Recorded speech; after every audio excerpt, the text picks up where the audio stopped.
नमस्कार दोस्तों, स्वागत है आपका आपके अपने YouTube चैनल दी एक्सीलेंस क्लासेज में। मैं आपका साथी आपका गाइड पेडागोजी की सीरीज को आगे कंटिन्यू करने के लिए आया हूं। तो आज हम पेडागोजी की सीरीज को आगे कंटिन्यू करते हैं। प्रीवियस क्लास में हमने देखा कि पेडागोजी का ओरिजिन कहाँ से हुआ है। उसके बाद हमने देखा कि पेडागोजी के लिए NCT बोर्ड किस तरीके से पेडागोजी आपके देश में काम किया, शिक्षण किस तरीके से होता है। आज की क्लास में हम पेडागोजी को लेकर बात करेंगे। जहाँ हमने पिछली क्लास में छोड़ा था उसी को आगे लेकर हमने आपको बताया था कि टीचर कंट्रोल्ड एजुकेशन परंपरागत शिक्षण में आप देख रहे थे।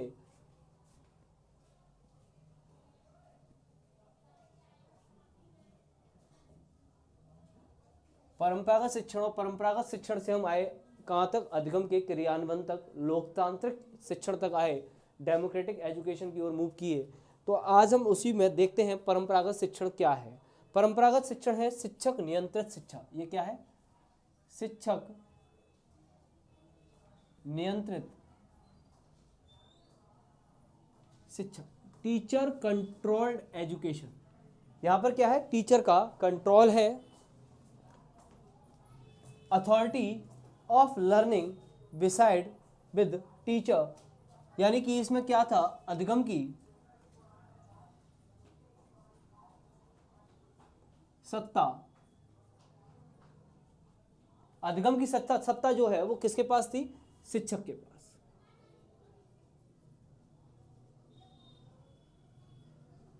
कैसे? अथॉरिटी अधिगम की किसके पास थी? टीचर के पास। टीचर तय करता था कि कब, क्या, क्यों, कैसे पढ़ाया जाना है।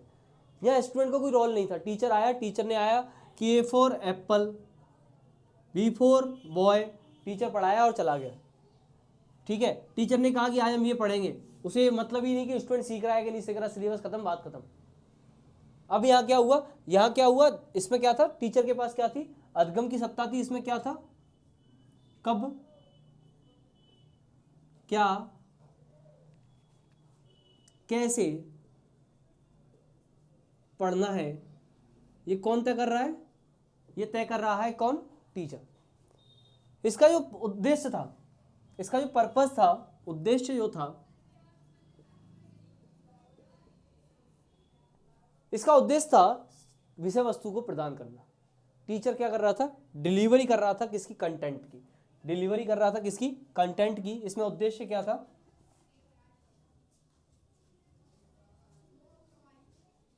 शिक्षक द्वारा विषय वस्तु प्रदान करना। शिक्षक द्वारा विषय वस्तु प्रदान करना। यानी कि यहाँ पर क्या था? वन वे प्रोसेस चल रही थी। टीचर आया, टीचर ने कई कंटेंट डिलीवर कर लिया, आप नोट डाउन कर लें। अब स्टूडेंट सीखा नहीं सीखा कोई फर्क नहीं पड़ता, स्टूडेंट की समझ में आया नहीं आया कोई फर्क नहीं पड़ता, टीचर के अपने तरीके थे। ठीक है, इसीलिए हमने क्या किया? एनसीएफ 2005 में, एनसीएफ 2005 में शिक्षा के वातावरण को भारी वातावरण के साथ जोड़ा, जिससे कि स्टूडेंट को समझ में तो आए। टीचर क्या है? अपनी लैंग्वेज में अपनी बात की और खत्म करके चला गया बात को। तो क्या था यहाँ पर? टीचर के विषय वस्तु प्रदान कर रहा था, स्टूडेंट सिर्फ उसको कॉपी पेस्ट कर रहा था। यानी कि यहां पर जो ध्यान केंद्र था, ध्यान था, फोकस जो था, ध्यान केंद्रण यानी कि फोकस जो था टीचर का, वो किस पे था? शिक्षक केंद्रित विधियों पर।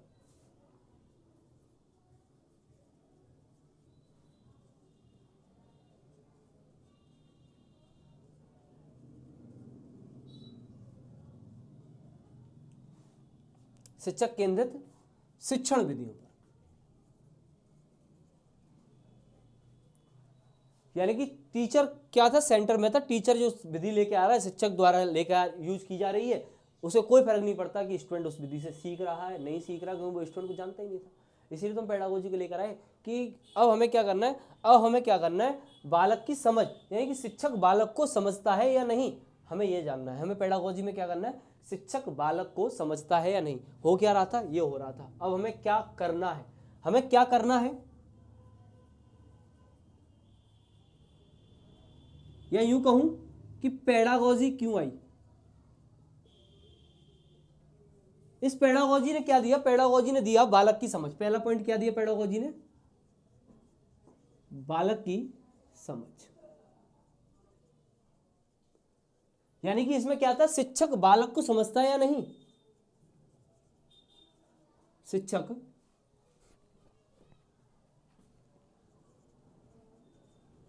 बालक को समझता है या नहीं। यानी कि इसमें क्या था, पेडागोजी यानी कि बाल शिक्षा शास्त्र, पेडागोजी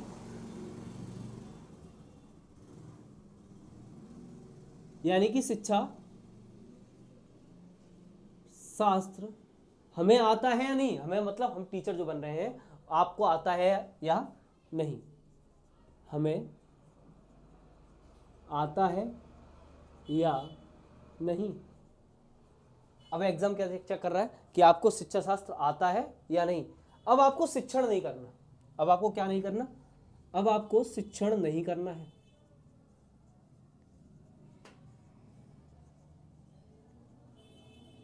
अब आपको क्या नहीं करना है, यानी कि आपको शिक्षण नहीं करना, अब हमें पढ़ाना नहीं है। अब हमें पढ़ाना नहीं, बल्कि क्या करना है, अब हमें क्रियान्वयन करना है, फैसिलिटेशन यानी कि अधिगम का क्रियान्वयन करना है। बालक को वो एनवायरमेंट देना है जिससे कि बालक स्वतः अपने ज्ञान का निर्माण कर सके। ठीक है, होलिस्टिक डेवलपमेंट की बात कर रहे हैं हम। अब हमें क्या करना है, अब हमें पढ़ाना नहीं है, अब हमें क्या करना है, अब हमें अधिगम का क्रियान्वयन करना है। अधिगम का क्रियान्वयन करना है, फैसिलिटेशन करना है अधिगम का। यानी कि हम कर क्या रहे थे, परंपरागत शिक्षण में शिक्षक नियंत्रित शिक्षा थी, अधिगम की सत्ता किसके पास थी, शिक्षक के पास थी। कब क्या क्यों कैसे पढ़ना है ये शिक्षक तय कर रहा था। उसका उद्देश्य क्या था, शिक्षक द्वारा विषय वस्तु प्रदान करना, शिक्षक केंद्रित शिक्षण चल रहा था। लेकिन अब क्या करना है, अब हमें क्या करना है, पेडागोजी को देखना है, बालक की समझ देखनी है कि टीचर के पास बालक की समझ है या नहीं। अब हमें क्या नहीं करना, हमें शिक्षा शास्त्र आता है या नहीं, हमें शिक्षण नहीं करना भाई। अब हमें क्या करना है, अधिगम का क्रियान्वयन करना है। तो जब भी ऑप्शन ऐसा होगा जहाँ केंद्र में बालक को अधिगम के क्रियान्वयन की बात हो, तो हमें क्या करना है, वो ऑप्शन सही करना है। आगे की बात करते हैं, अधिगम के क्रियान्वयन को जानते हैं।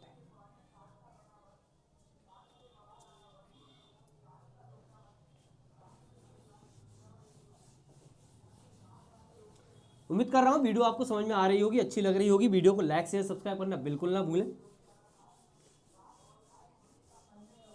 हम आपके लिए मेहनत कर रहे हैं, थोड़ी सी मेहनत आप हमारे लिए भी कर लें, हमारे वीडियो को थोड़ा सा वायरल करें। अधिगम का क्रियान्वयन,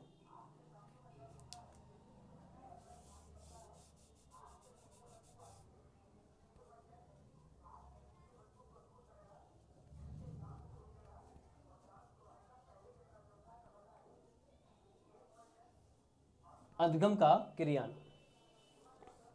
अब अधिगम के क्रियान्वयन में क्या था, चाइल्ड डेवलपमेंट रिलेटेड एजुकेशन थी। इसमें क्या था, बाल विकास के नेतृत्व वाली शिक्षा। इसमें क्या है, बाल विकास के नेतृत्व वाली शिक्षा, बाल विकास के नेतृत्व वाली शिक्षा। यानी कि यहां पर आया CCE, यहां पर क्या आया, CCE, चाइल्ड सेंटर्ड एजुकेशन। क्या आया,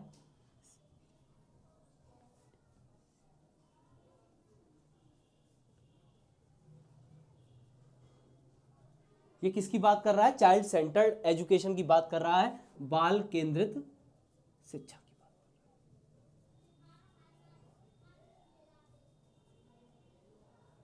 हम किसकी ओर मूव करें, डेमोक्रेटिक एजुकेशन में CCE की ओर मूव करें, चाइल्ड सेंटर्ड एजुकेशन की ओर मूव करें, बाल केंद्रित शिक्षा की ओर मूव करें। अब क्या था, अब शिक्षक का काम जो है, शिक्षक का कार्य जो है, शिक्षक का कार्य विषय वस्तु प्रदान करना नहीं है। शिक्षक का कार्य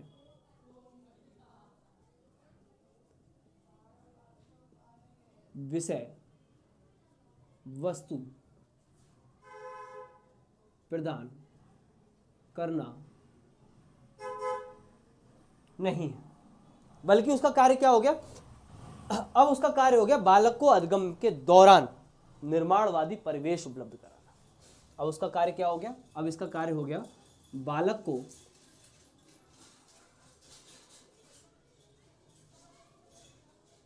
अधिगम के दौरान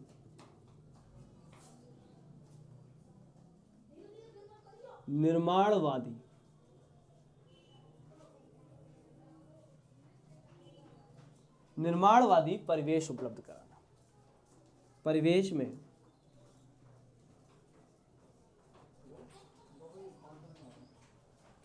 निर्माणवादी परिवेश में अपने ज्ञान का निर्माण स्वयं करना है। अब शिक्षक क्या कर रहा है, बालक को अधिगम के दौरान निर्माणवादी परिवेश में यह निर्माणवादी परिवेश उपलब्ध करा।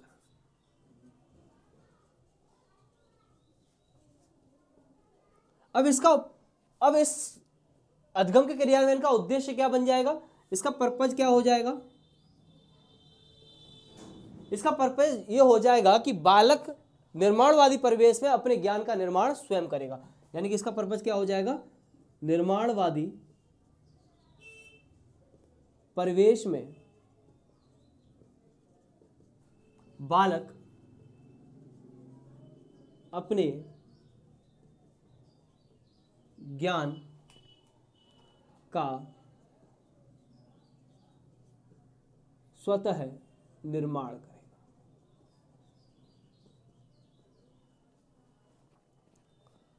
जब भाई बालक अपने ज्ञान का निर्माण स्वतः करेगा, स्वयं से करेगा, तो उसे उसके पूर्ण से अंश का ज्ञान होगा, वो हर पहलू को समझता होगा और जीवन की समस्याओं को हल करने में क्या होगा, सक्षम होगा। अब वो समस्याओं से घबराएगा नहीं, अब उसे किसी सपोर्ट की आवश्यकता नहीं है, अब वो खुद से चीज़ों को कर सकता है। हम ऐसे व्यक्तित्व का निर्माण करना चाहते हैं। इसका फोकस क्या था, इसका फोकस था बालक के समग्र विकास के लिए शिक्षक हेतु संपूर्ण पेडागोजी पहलू। इसका फोकस, इसका ध्यान केंद्रण कहाँ है,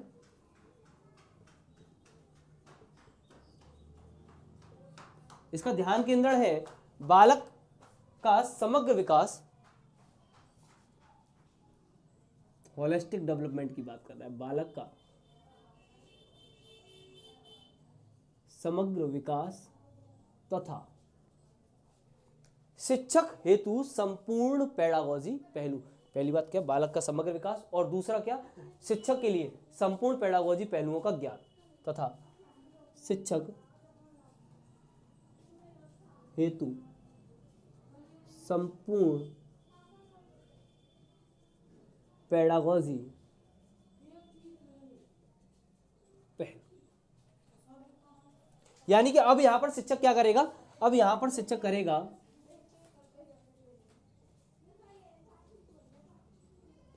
बालक के विकास के लिए कार्य, बालक के विकास हेतु कार्य करेगा। तो यहां पर क्या था, चाइल्ड सेंटर्ड एजुकेशन आई। शिक्षक का कार्य विषय वस्तु प्रदान करना नहीं रहा, बल्कि क्या रहा शिक्षक का कार्य, शिक्षक का कार्य हो गया एक ऐसा परिवेश प्रदान करना जिसमें बालक क्या कर सके, स्वतः अपने ज्ञान का निर्माण कर सके। दूसरा, अब हमारा ध्यान कहाँ चला गया, दो चीजों पर गया, बालक के होलिस्टिक डेवलपमेंट और शिक्षक के लिए पेडागोजी पहलुओं का ज्ञान, जिससे क्या निकल के आया शिक्षक बालक के विकास के लिए कार्य करेगा। अब शिक्षक सिलेबस खत्म कराने के लिए काम नहीं करेगा। जब भी ऑप्शन सिलेबस खत्म कराने जैसे हो, टीचर सेंटर में हो, तो वो गलत होगा।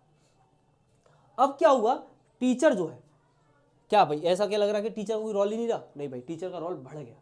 अब टीचर क्या हुआ, अब टीचर चला गया नेपथ्य यानी पार्ट्स में चला गया, टीचर अब बिहाइंड द सीन हो गया।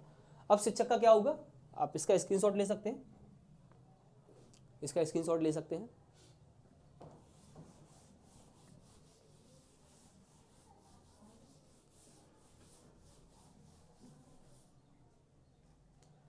अब शिक्षक क्या हुआ, शिक्षक हुआ नेपथ्य यानी पार्ट्स में चला गया, शिक्षक नेपथ्य यानी कि पार्ट्स यानी कि बिहाइंड द सीन हो गया, पर्दे के पीछे आ गया। शिक्षक नेपथ्य पार्श्व में चला गया और नेतृत्व में कौन आ गया, और शिक्षा के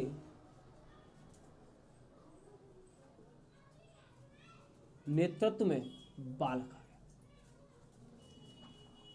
तो यहाँ से क्या हुआ, शिक्षक कहाँ चला गया, नेपथ्य में चला गया, पार्ट्स में चला गया, बिहाइंड द सीन हो गया, कहाँ चला गया,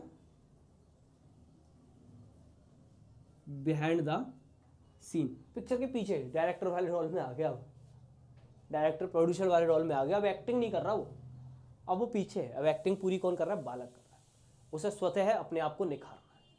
शिक्षक का चला गया, बिहाइंड द सीन चला गया, अब डायरेक्टर होता है क्या करता है वो, आपको डायरेक्टर प्रोड्यूसर आपको इंस्ट्रूमेंट सब चीज़ें उपलब्ध कराएंगे, लेकिन एक्टिंग तो एक्टर को करनी है, काम तो उसे ही करना है। अगर वो एक्टर अच्छा है, एक्टिंग अच्छी कर रहा है, उसके अंदर ये कला है, तो वो एक्टर अच्छा हो जाता है, उसको लोग देखते हैं, नहीं है तो फेल हो जाता है। डायरेक्टर तो वही है जो काम कर रहा है। तो अब वो डायरेक्टर क्या, बिहाइंड द सीन चला गया, पिक्चर के पीछे चला गया। तो भाई पिक्चर के पीछे जाने से क्या हुआ, शिक्षक की जिम्मेदारी कम हो गई? नहीं भाई, शिक्षक की जिम्मेदारी बढ़ गई। यहाँ से क्या हुआ, यहाँ से क्या हुआ, शिक्षक की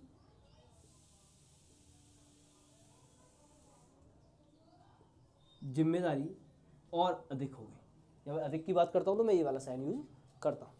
अब क्या करना है, अब बस अब उसे सिलेबस खत्म नहीं करना, बल्कि उसे बालक को सिखाना है। और सिलेबस खत्म करना आसान था, सिखाना के लिए उसे मेहनत ज़्यादा करनी होगी। तो अब क्या करना है, शिक्षक की जिम्मेदारी बढ़ गई। अब पाठ्यक्रम, अब उसे पढ़ाना नहीं है, यानी कि पाठ्यक्रम खत्म नहीं करना, अब उसे पढ़ाना नहीं, बल्कि क्या करना है, बल्कि बालक का सीखना आवश्यक है। अब उसे पढ़ाना नहीं, बल्कि बालक का सीखना आवश्यक।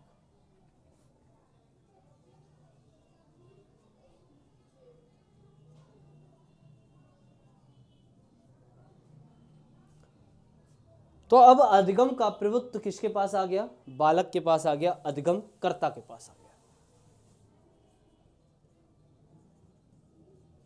अधिगम का प्रभुत्व बालक यानी कि अधिगम कर्ता के पास। उम्मीद करता हूं कि आपको ये बात समझ में आई होगी। हम कहां से चले, हम परंपरागत शिक्षण से चले। परंपरागत शिक्षण में हो क्या रहा था, परंपरागत शिक्षण में हम देख रहे थे कि टीचर क्या कर रहा था, टीचर सेंटर्ड एजुकेशन थी, टीचर सेंटर में था, टीचर तय कर रहा था कब क्या क्यों कैसे पढ़ाना है, टीचर अपने आप विधियों को तय कर रहा था, सिलेबस खत्म कर रहा था, जा रहा था। टीचर क्या कर रहा था, बकबक शिक्षण चल रहा था, आता था, बकबक करता था और चला जाता था। ठीक है, इसके बारे में आगे और बात करेंगे। अब टीचर ये कर रहा था, लेकिन हुआ क्या, हमारी डेमोक्रेटिक एजुकेशन की तरफ, चाइल्ड सेंटर्ड एजुकेशन हुआ। अब अधिगम का क्रियान्वयन करना था, उसको लागू कराना था। लागू कराने के लिए हमने क्या किया, हमने वो एनवायरनमेंट दिया। अब टीचर को क्या करना है, वो एनवायरनमेंट, वो इंस्ट्रूमेंट, वो सब संसाधन देने हैं जिससे कि बालक स्वतः अपने ज्ञान का निर्माण कर सके। तो हमने उसको क्या किया, टीचर बनने के बाद हमने उसको वो एनवायरनमेंट दिया। तो अब क्या हुआ, पेडागोजी क्यों जरूरी हो जाती है आपके एग्जाम के लिए। जब तक आपके पास ये समझ नहीं होगी कि बालक अपने जन्म के साथ जैसे जैसे उम्र बढ़ती है वैसे वैसे क्या क्या गतिविधियां कर सकता है, तब तक आप उसके लिए विधियों का प्रयोग नहीं कर सकते। जब तक आपको एक से अधिक विधियों का ज्ञान नहीं होगा तब तक आप उसके लिए विधियों का प्रयोग नहीं कर सकते। तो अब आपको क्या करना है, अब आपको टीचर बनने के बाद अधिगम का क्रियान्वयन करना है, बालक को वो एनवायरनमेंट देना है जिससे कि बालक ज्ञान का निर्माण कर सके, भले ही सिलेबस खत्म हो या ना हो, बल्कि बालक का सीखना आवश्यक है। ऐसा नहीं है मैं आपके पास आऊँ और आपको यहाँ उर्दू में बात करूँ या मैं आपसे कन्नड़ में बात करूँ, तो कन्नड़ में बात करने का मतलब आपके लिए कुछ नहीं है। यानी कि आपके पास क्या ज्ञान है इसके कोई मायने नहीं है, आप ज्ञान को डिलीवर किस तरीके से कर रहे हैं ये मायने रखता है। ठीक है, तो नॉलेज के डिलीवरी की बात कर रही है, वो कर रहा है कौन, पेडागोजी। तो नॉलेज के लिए आप वो एनवायरनमेंट दें जिससे कि बालक स्वतः अपने ज्ञान का निर्माण कर सके। इसके लिए हम कहाँ आए, अधिगम के क्रियान्वयन की तरफ आए, चाइल्ड सेंटर्ड एजुकेशन की तरफ आए। इसीलिए बालक क्या हुआ, अब बालक कहाँ क्या आ गया, बालक शिक्षा के केंद्र में आ गया। बालक क्या हुआ, शिक्षा के केंद्र में। तो शिक्षा के केंद्र में बालक के आने का रीजन क्या था, वो रीजन ये था कि हम परंपरागत अथॉरिटेटिव एजुकेशन चला रहे थे, जहां हम क्या कर रहे थे, आ रहे थे, बकबक कर रहे थे, जा रहे थे। लेकिन अब वो नहीं करना, बकबक नहीं करनी, यानी कि डंडा मार रहे हैं, सब में डंडा मार रहे हैं, चॉकलेट दे रहे हैं, सबको चॉकलेट दे रहे हैं, नहीं, ऐसा नहीं करना। अब जैसी बालक की नीड है हमें वैसा काम करना है, हमें पहले बालक को समझना आवश्यक है, क्योंकि भाई अधिगम के लिए रुचि बहुत महत्वपूर्ण है। जब तक रुचि नहीं होगी तब तक मोटिवेशन नहीं होगा, और मोटिवेशन जब तक नहीं होगा वो इंटरनल नहीं होगा, और जब तक इंटरनल नहीं होगा तो बालक कोई भी काम नहीं कर सकता। यहाँ बात सिखाने की हो रही है। एजुकेशन का मतलब ये नहीं है कि किताबी पाठ्यक्रम, एजुकेशन का मतलब ये है कि वो जहाँ जिस फील्ड में काम करना चाहता है उस फील्ड को आप समझें, उसके लिए उसको वो एनवायरनमेंट दें जिससे कि वो उसमें अच्छा कर सके। क्योंकि चाहे वो गाना गाना हो, चाहे वो क्रिकेट खेलना हो, या कोई भी गेम खेलना हो, या कुछ भी करना हो, सब में एजुकेशन यानी कि सीखने की आवश्यकता होती है। तो उम्मीद करता हूँ कि आपको ये वीडियो समझ में आई होगी, ये क्लास आपकी समझ में आई होगी। तो क्लास को, वीडियो को लाइक शेयर करना बिल्कुल ना भूलें, सब्सक्राइब चैनल को कर दें। शेयर करने में आपको थोड़ा सा वक्त लगेगा, थोड़ा सा वक्त आप हमारे लिए निकाल लें। सोशल मीडिया हैंडल, व्हाट्सएप, सब जगह आप इसको शेयर करें। धन्यवाद।